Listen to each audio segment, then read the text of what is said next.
Friends welcome back to my channel. ఈరోజు మీకు trendy hanging చూపిస్తున్నాను. ఇది 5 ఇంచెస్ ఇలా లైనింగ్ క్లాత్ తీసేసుకొని 5 ఇంచెస్ ఇలా మెయిన్ ఫ్యాబ్రిక్ తీసుకున్నాను. చూడండి, ఇలా డోరీ రెడీ చేసుకున్నాను. ఇది ఎలా స్టిచ్ చేయాలో చూపిస్తాను చూడండి. మనము మెయిన్ ఫ్యాబ్రిక్ పైన ఇలా లైనింగ్ క్లాత్ని పెట్టుకొని 4 వైపులా ఇలా చుట్టూరుగా మనము స్టిచ్ చేయాలండి. హాఫ్ ఇంచు తేడాతో ఇలా స్టిచ్ చేసుకున్న తర్వాత మీకు డిజైన్ ఎలా చేయాలో చూపిస్తాను. చేసిన తర్వాత దీన్ని 4 వైపులా ఇలా ఫోల్డింగ్ చేసేసుకొని చిన్న హోల్ ఇచ్చుకోవాలండి. ఇక్కడ మనము చూడండి, హోల్ పెద్దగా ఇవ్వద్దు.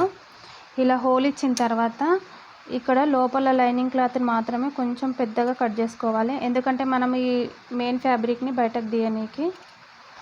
చూడండి, ఇలా తీసేసుకోవాలి.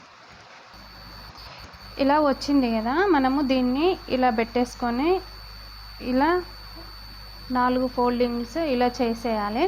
చేసిన తర్వాత మనము ఇది ఒక హాఫ్ ఇంచు దూరంతో ఇలా మార్కింగ్ పెట్టేసుకోవాలండి.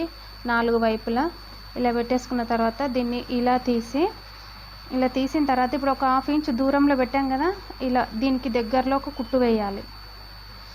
ఇట్లా చూపిస్తాను చూడండి.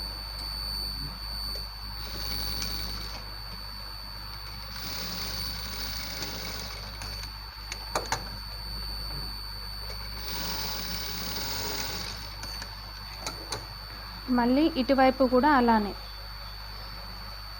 ఒక హాఫ్ ఇంచు దూరంతో ఒక కుట్టు వేసుకుంటూ రావాలండి.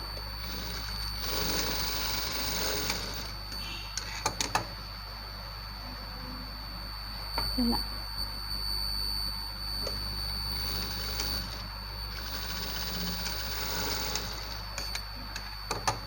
ఇలా వచ్చిన తర్వాత మనం దీన్ని ఇలా పైకి లాగాలి కొంచెం. చూడండి, మనం ఈ పైకి ఇలా లాగితే ఇలా వచ్చేస్తుంది. ఇలా వచ్చిన తర్వాత మనము దీనికి చిన్న పూసలు జాయింట్ చేస్తే ఎలా ఉంటుందో చూపిస్తాను చూడండి.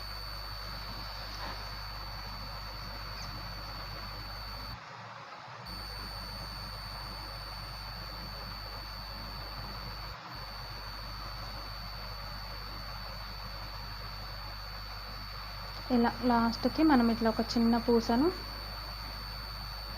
ఇలా జాయింట్ చేయాలి. చూడండి ఫ్రెండ్స్, మనకి ఈ డోరీ ఈ హ్యాంగింగ్ ఇలా రెడీ అయిపోయింది. చూడండి ఎంత బాగుందో. ఇలా 4 వైపులా ఇలా చిన్న చిన్న పూసలు పెట్టడం వల్ల ఈ డోరీ లుక్ అనేది చేంజ్ అయిపోయింది. చూడండి, ఎటువైపు నుండి చూసినా బాగుంటుంది. ట్రై చేయండి. Thank you friends.